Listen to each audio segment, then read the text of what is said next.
Welcome to Madhu's Embroidery and Crafts. இந்த வீடியோவில் ஒரு சிம்பிளான ஒரு டிசைனர் ப்ளவுஸ் பார்க்க போகிறோம். ஸோ நான் இந்த மாதிரியான ஒரு லைன்ஸ் ட்ரா பண்ணியிருக்கேன். இதில் இந்த பைப்பிங் த்ரெட் வச்சு நம்ம எப்படி ஸ்டிச் பண்ணிக்கலாம் அப்படிங்கிறத இப்போ ஃபஸ்ட்டு பார்த்துருவோம். ஸோ டைரெக்டாக பைப்பிங் த்ரெட்டை வந்து எப்படி நம்ம ஸ்டிச் பண்ணிக்கிடணும் அப்படின்னு பார்த்துக்கோங்க. ஸோ இந்த பைப்பிங் த்ரெட்டை ஸ்டிச் பண்ணுறதுக்கு நான் யூஸ் பண்ணுற நீடில் வந்து tulip needle number 14 and aari gold zari thread number 753 use பண்ணி சிக்ஸாக் ஸ்டிச் பண்ணிகிட்டு இருக்கேன். இப்போ ஸ்டார்டிங் வந்து அந்த த்ரெட்டு வந்து கொஞ்சம் நமக்கு வந்து ஒன்று சேர்ந்து இருக்காது.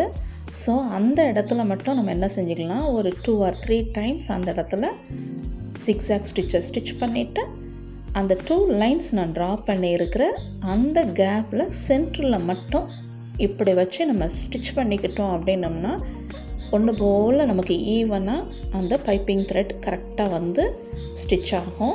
பிகினர்ஸ் நீங்கள் இதை ஃபாலோ பண்ணுறது ரொம்ப யூஸ்ஃபுல்லாக இருக்கும், உங்களுக்கு ஈஸியாகவும் இருக்கும். நெக்லைன் வந்து இப்படி நம்ம மார்க் பண்ணிவிட்டு பைப்பிங் த்ரெட்டை இந்த மாதிரி வச்சு ஸ்டிச் பண்ணிக்கிட்டோம் அப்படின்னோம்னா ஃபினிஷிங் ரொம்ப நீட்டாக வரும். அந்த 2 லைன்ஸ் இன் பிட்வீன் அந்த த்ரெட்டை வச்சுட்டு பைப்பிங் த்ரெட்டை வச்சுட்டு ஜிக்ஸாக் ஸ்டிச் பண்ணிக்கோங்க. அந்த 2 லைனை டச் பண்ண வேண்டாம். இன் பிட்வீன் அந்த கேப்பில் மட்டும் நம்ம என்ன செஞ்சுக்கணும், ஸ்டிச் பண்ணிக்கிட்டோம்னா போதும்.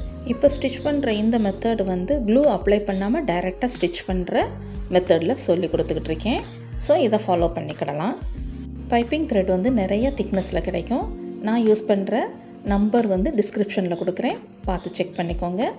நெக்ஸ்ட் பைப்பிங் த்ரெட் எல்லாமே ஸ்டிச் பண்ணி முடித்ததுக்கப்புறமா அதுக்கு மேலாப்பில் சாட்டின் ஸ்டிச் பண்ண போகிறேன். ஸோ நான் அதுக்கு இப்போ இந்த த்ரெட்டு தான் யூஸ் பண்ணி ஸ்டிச் பண்ண போகிறேன். த்ரெட் நம்பர் எல்லாமே டிஸ்கிரிப்ஷனில் மென்ஷன் பண்ணுவேன், பார்த்து செக் பண்ணிக்கோங்க. எப்போயுமே சில்க் த்ரெட்டில் நம்ம ஸ்டிச் பண்ண போகிறோம் அப்படின்னோம்னா 2 strands ஆஃப் த்ரெட் எடுத்து ஸ்டிச் பண்ணணும். சாட்டின் ஸ்டிச் வந்து ஸ்டிச் பண்ணும்போது ஒரு long chain and 1 small chain இப்படி நம்ம மாறி மாறி க்ராஸாக ஸ்டிச் பண்ணிட்டு வரணும் இந்த பைப்பிங் த்ரெட்டுக்கு மேலாப்பில். பிகினர்ஸ் இப்போ கொஞ்சம் கவனிச்சுக்கோங்க, இந்த 2 லைன்ஸை தான் நீங்கள் இப்போ கான்சன்ட்ரேட் பண்ணி ஸ்டிச் பண்ணணும். பைப்பிங் த்ரெட்டை நீங்கள் பார்க்காதீங்க. 2 லைன்ஸ் ட்ரா பண்ணியிருக்கோம், அதுக்கு இன் பிட்வீன் தான் பைப்பிங் த்ரெட்டை வச்சு ஸ்டிச் பண்ணி முடித்ததுக்கப்புறமா சாட்டின் ஸ்டிச்சை வந்து இந்த 2 லைன்ஸை கான்சன்ட்ரேட் பண்ணி கரெக்டாக நீங்கள் சாட்டின் ஸ்டிச் பண்ணிட்டீங்க அப்படின்னா ஃபினிஷிங் ரொம்ப நீட்டாக இருக்கும். நெக்ஸ்ட் நெக் ஷேப் வந்து இந்த மாதிரி ஒரு வி ஷேப்பில் நமக்கு இருக்குது. ஸோ நம்ம அந்த சாட்டின் ஸ்டிச்சை கரெக்டாக கொண்டு வரும்போது ஸ்டிச் பண்ணிட்டு வரும்போது இந்த ஷார்ப் எட்ஜுக்கில் கரெக்டாக ஸ்ட்ரெயிட்டாக இந்த மாதிரி நம்ம ஸ்டிச் பண்ணிட்டு தான் அதர் சைடு நம்ம க்ராஸாக கொடுத்து ஸ்டிச் பண்ணணும். ஒரே டைரெக்ஷன்லேயே நம்ம என்ன செஞ்சிடக்கூடாது, சாட்டின் ஸ்டிச் பண்ணிடக்கூடாது. அது டைரெக்ஷன் மாறும்போது ஃபினிஷிங் நீட்டாக இருக்காது. நெக்ஸ்ட் சாட்டின் ஸ்டிச் பண்ணி முடித்ததுக்கப்புறமா பேஸ் ரிங் எப்படி ஸ்டிச் பண்ணிக்கிடணும் அப்படிங்கிறத இப்போ சொல்லி கொடுக்குறேன், கவனிச்சுக்கோங்க. இப்போ நான் எடுத்துருக்கிற இந்த பேஸ் ரிங் வந்து ஒரு ஃப்ளார் ஷேப்பில் இருக்கிற ஒரு பேஸ் ரிங்.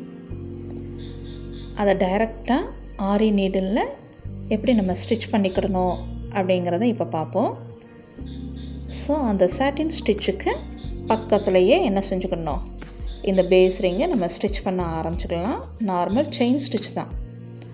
ஸோ அந்த பேஸ் ரிங்கை கரெக்டாக இந்த மாதிரி வச்சுட்டு அதுக்கு இன்னரில் இருக்கிற அந்த ஹோலில் ஒரு செயின் எடுத்துட்டு அண்ட் இன் பிட்வீன் அந்த ஹோலில் அனதர் ஸ்மால் செயின் ஸ்டிச் பண்ணிவிட்டு தென் அவுட்ரு சைடில் ஒரு ஸ்மால் செயின் ஸ்டிச் பண்ணிக்கிடலாம். இதே மாதிரி கண்டினியூ பண்ணிக்கிட்டே நம்ம வரணும். ஒவ்வொரு பேஸ் ரிங்குக்கும் இந்த மாதிரி செயின் ஸ்டிச் பண்ணிக்கிட்டோம் அப்படின்னோம்னா பேஸ் ரிங் அந்த ஸ்பேஸில் வந்து நல்லா ஸ்ட்ராங்காக க்ரிப்பாக ஸ்டிச் ஆகி நின்றுக்கிடும். க்ளோஸ் வியூலையும் எப்படி ஸ்டிச் பண்ணுறேன் அப்படிங்கிறதையும் இப்போ பாருங்கள். கண்டினியூஸாக நம்ம என்ன பண்ணிக்கிடலாம், இந்த பேஸ் ரிங்கை இந்த மாதிரி ஆரி நீடில் அண்ட் த்ரெட் யூஸ் பண்ணி ஸ்டிச் பண்ணிக்கிடலாம். கண்டினியூஸாக இந்த மாதிரி எடுத்து ஸ்டிச் பண்ணுங்க, ரொம்ப ஈஸியாக இருக்கும்.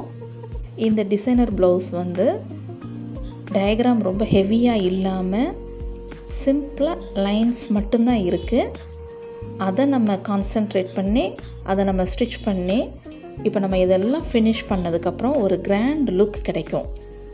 ஒரு சில பிகினருக்கு வந்து டயக்ராம் ட்ரா பண்ண தெரியாது. ஸோ அப்படிப்பட்டவங்க வந்து இந்த மாதிரியான லைன்ஸ் மட்டும் ட்ரா பண்ணிவிட்டு ஒரு டிசைனர் ப்ளவுஸ் நீங்கள் ஸ்டிச் பண்ணிக்கிடலாம். ரொம்ப ஈஸியாகவும் இருக்கும். ஸோ இது ஃபினிஷ் பண்ணி முடித்ததுக்கப்புறமா எப்படி இருக்குது அப்படிங்கிறத பாருங்கள். இந்த பேஸ் ரிங் எல்லாமே நம்ம இந்த மாதிரி கண்டினியூஸாக ஸ்டிச் பண்ணி முடிச்சிட்டோம் அப்படின்னோம்னா போத் சைட்ஸ் வந்து இந்த மாதிரியாக பேஸ் ரிங்கை ஸ்டிச் பண்ணி முடிச்சிட்டோம். அண்ட் அதில் வந்து கோல்டு கலரில் இருக்கிற ஜர்கான் ஸ்டோன்ஸ் அதில் ஃபிக்ஸ் பண்ணி முடிச்சிட்டோம் அப்படின்னோன்னா ஒரு கிராண்ட் லுக் கிடைக்கும். ஜர்கான் ஸ்டோன்ஸ் ஃபிக்ஸ் பண்ணுறதும் கொஞ்சமாக இந்த மாதிரி ஃபேப்ரிக் க்ளூ அப்ளை பண்ணிவிட்டு அண்ட் ஸ்டிக் யூஸ் பண்ணி நீங்கள் ஃபிக்ஸ் பண்ணிக்கோங்க. அப்போ தான் ப்ளவுஸ் ஒர்க் பண்ணும்போது வேறு எங்கேயும் க்ளூ படாமல் ஃபினிஷிங் நீட்டாக இருக்கும். நம்மளுடைய ஹேண்ட்ஸும் பாலாகாமல் இருக்கும். அண்ட் இந்த மாதிரி ஸ்டிக்கில் டிப் பண்ணிவிட்டு ஃபேப்ரிக் க்ளூவை டிப் பண்ணிவிட்டு ஸ்டோனை போய் டச் பண்ணி எடுத்துகிட்டு நீங்கள் இந்த மாதிரி ஃபிக்ஸ் பண்ணுங்கள். ஃபினிஷ் பண்ணி முடித்ததுக்கப்புறமா நம்மளுடைய ப்ளவுஸ் ஸ்டிச் பண்ணி முடித்ததுக்கப்புறம் இந்த மாதிரி இருக்கும். ப்ளவுஸில் நமக்கு வேணுங்கிற புட்டாஸ் இந்த மாதிரி எல்லாமே ஜர்கான் ஸ்டோன் பேஸ் ரிங் எல்லாமே வச்சு என்ன செஞ்சு முடிச்சிட்டோம்.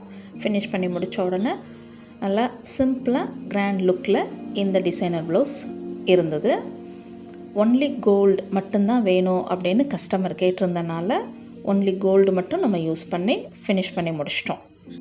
நெக்லைனில் கண்டிப்பாக 2 or 3 rows செயின் ஸ்டிச் ஸ்டார்டிங்கில் இருக்கணும். அண்ட் கண்டினியூஸ் பீடெல்லாம் ஸ்டிச் பண்ணி முடித்து இந்த மாதிரி satin stitch zircon stones base ring எல்லாம் நம்ம ஸ்டிச் பண்ணி ஸ்டோன்ஸ் எல்லாம் ஃபிக்ஸ் பண்ணி முடித்ததுக்கப்புறமா நம்மளுடைய டிசைன் ப்ளவுஸ் இந்த மாதிரி இருக்கும். With beautiful hangings, gold hangings வச்சு ஃபினிஷ் பண்ணி முடிச்சிட்டோம்.